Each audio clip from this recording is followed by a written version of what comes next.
जय श्री कृष्णा। मेरे प्यारे दोस्तों, आज हम जानेंगे भगवान श्री कृष्ण के द्वारा श्री गीता के ज्ञान की कथा का प्रथम अध्याय। प्यारे मित्रों, आप सबके ऊपर कान्हा जी की कृपा बरसती रहे, आप और आपका परिवार सदैव खुश रहे। तो बस आप कमेंट में राधे राधे लिखकर कान्हा जी के चरणों में अपनी हाजिरी जरूर लगाए। तो आइए आगे बढ़ते हैं। जब कौरव और पांडव महाभारत के युद्ध को देखेंगे तब राजा धृतराष्ट्र ने कहा था कि मैं भी युद्ध को देखने चलूंगा। तब श्री व्यास देव जी ने कहा था, हे राजन, दर्शन के बिना क्या देखोगे। राजा धृतराष्ट्र ने कहा था कि हे प्रभु जी, देख नहीं तो श्रवण तो कर सकूंगा। तब व्यास जी ने कहा, हे राजन, तेरे सारथी संजय जो कुछ महाभारत के युद्ध की लीला कुरुक्षेत्र में होगी सो आप यहाँ बैठे ही श्रवण कराएंगे। व्यास देव जी के मुख से यह वचन सुन संजय ने विनती करी, हे प्रभु, यहाँ हस्तिनापुर में बैठे मैं कुरुक्षेत्र की लीला कैसे जानूंगा और राजा को किस भांति कहूंगा। तब व्यास जी ने एक जोरदार वचन दिया था जिसमें उन्होंने कहा था कि संजय, मेरी कृपा से आप सभी यहाँ आएंगे। व्यास जी के इतना ही कहा गया है कि एक ही समय में संजय की दिव्य दृष्टि भाई और बुद्धि उनके दिव्य भाई। अब आगे महाभारत का कौतुक कहते हैं, सुनो। 7 अक्षौहिणी सेना पांडवों की ओर से 5 अक्षौहिणी सेना कौरवों की, यह दोनों सेनाएं कुरुक्षेत्र में जा एक साथ भाई।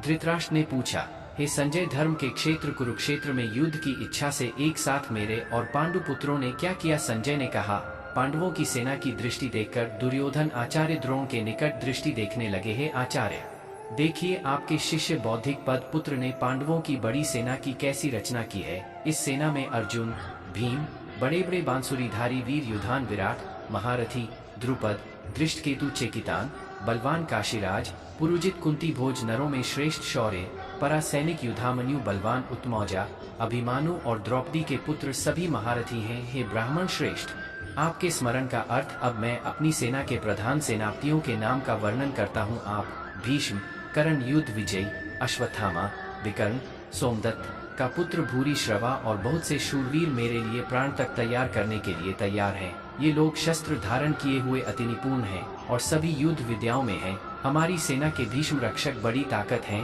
अब आप सब अपने अपने मोर्चे पर सावधान रहें सेनापति भीष्म की रक्षा के लिए।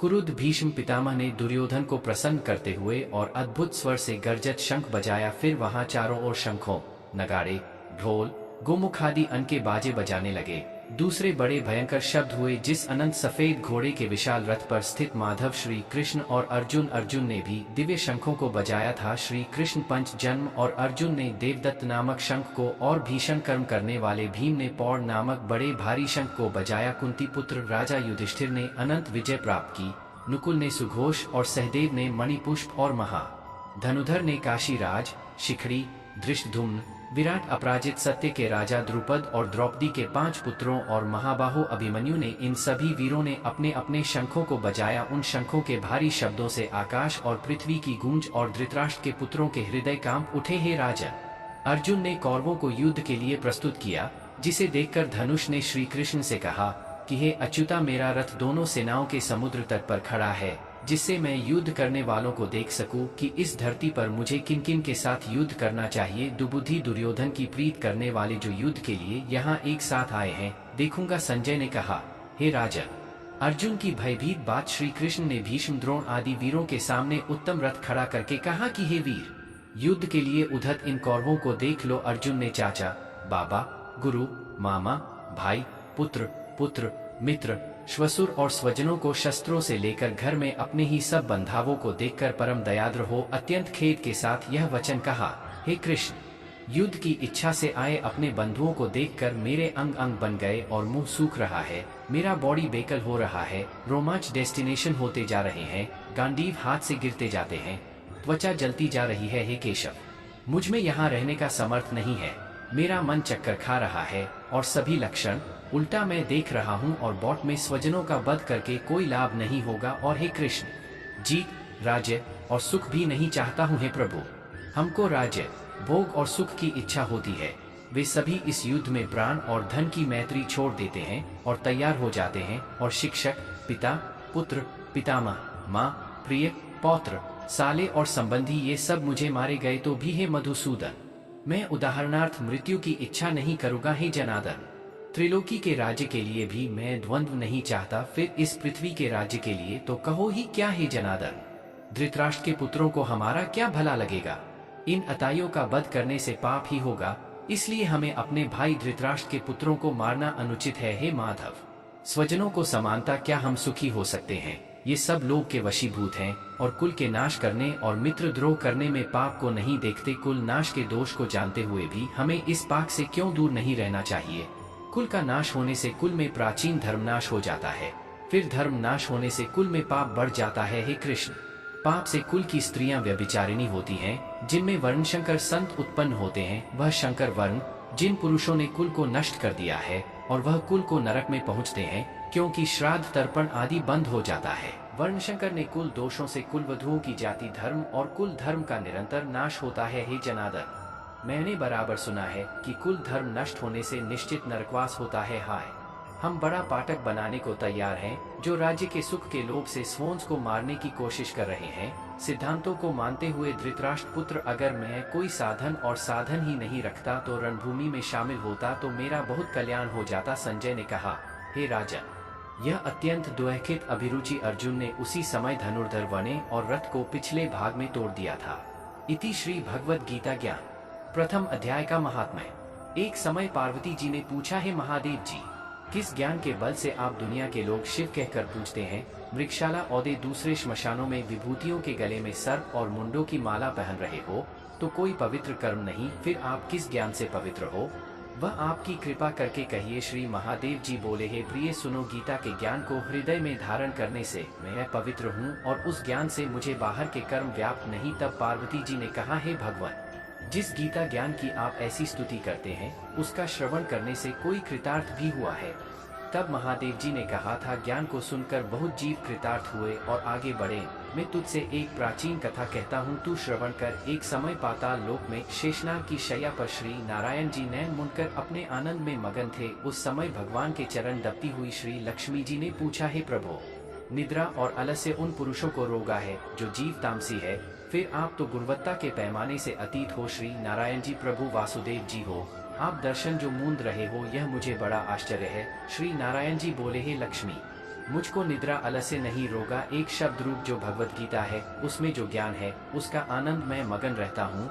जैसे 2 अवतार मेरे ज्ञान रूप है, तैसे यह गीता शब्द अवतार रूप है। इस गीता में यह अंग है। 5 अध्याय मेरा मुख है, 5 अध्याय मेरा भुजा है, 5 अध्याय मेरा हृदय और मन है, 16वां अध्याय मेरा उदर है, 17वां अध्याय मेरा जंघा है, 8वां अध्याय मेरा चरण है। सब गीता के जो श्लोक हाँ सो मेरी नदियां हैं, गीता के अक्षर सो मेरे रोम हैं। ऐसा जो मेरा शब्द रूप गीता ज्ञान है, जिसका अर्थ है मैं हृदय में विचार करता हूँ और बहुत आनंद प्राप्त करता हूँ। श्री लक्ष्मी जी बोली, हे श्री नारायण जी, जब गीता का इतना ज्ञान है तो सुनकर कोई भी जीव कृतार्थ हो गया सो मेरी कहो। तब श्री नारायण जी ने कहा, हे लक्ष्मी, गीता ज्ञान को सुनकर बहुत से जीव कृतार्थ हुए हैं, सो तू श्रवण कर। शूद्र वर्ण एक प्राणी था जो चांडालों का व्यवसाय करता था और तेल लवण का व्यापार करता था। वह है बकरी प्लास्टिक। एक दिन वह बकरी चराने को बाहरी वृक्षों के पत्तों को तोड़ने लगा।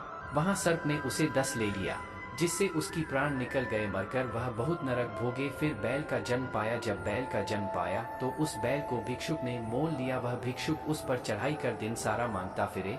जो कुछ भिक्षा मांग कर लावे वह अपने कुटुंब के साथ मिलकर खावे। वह भारी रात द्वार पर बंधा रहे, उसके खाने पीने की भी खबर न लेवे। कुछ छोटा सा भूसा उसके आगे डाल देवे। जब दिन चढ़े फिर बौल पर ढोल मांगा फिरे। कई दिन गुजरे तो उसने बैल भूख का मारा गिर डाला, उसका प्राण छूटे नहीं। शहर के लोगों ने देखा, कोई तीर्थ का फल दे, कोई व्रत का फल दे, पर उस बैल के प्राण छूटे नहीं। एक दिन गणिका ने जब पूछा कि यह भीड़ कैसी है, तो उन्होंने कहा कि यह प्राण जाता है नहीं, अनेक पुण्यों का फल दे रहे हो तो भी इसकी मुक्ति नहीं होती। जब गणिका ने कहा कि मैंने जो कर्म किया है उसका फल मुझे इस गेंद को निमित्त दिया गया है, इतना ही कहते हैं, बौल की मुक्ति हुई। तब उस बैल ने एक ब्राह्मण के घर जन्म लिया। पिता ने इसका नाम सुशर्मा रखा। जब बड़े ने रखा तो पिता ने संबंध बना लिए। तब पिछले जन्म की सुध रही थी, यह अति सुंदर हुआ। इस एक दिन मन में विचार आया, जिस गणिका ने मुझको बैले की योनि से सिद्धांत दिया था उसका दर्शन करूं। विप्रवे चलता गणिका के घर गया और मुझसे कहा। गणिका ने कहा, मैं पहचान नहीं पा रहा हूँ कि तुम कौन हो, मेरी तेरी पहचान क्या है? तू विप्र, मैं वैश्या। तब विप्र ने कहा कि मैं वही बैल हूँ जिसने अपना पुण्य दिया था, तब मैं बैल की योनि से छूट गया था, अब मैंने विप्र के घर जन्म लिया है। तू अपना वह पुण्य बता। गणिका ने कहा कि मैंने अपने जाने पर कोई पुण्य नहीं किया। मेरे घर का तोता है, वह कुछ सवेरे भूखा है, मैं उसका वाक्य सुनती हूँ, उस पुण्य का फल मैंने तुम्हें निमित्त दिया था। तब विप्र ने तोते से पूछा कि तू सवेरे क्या व्यवसाय है?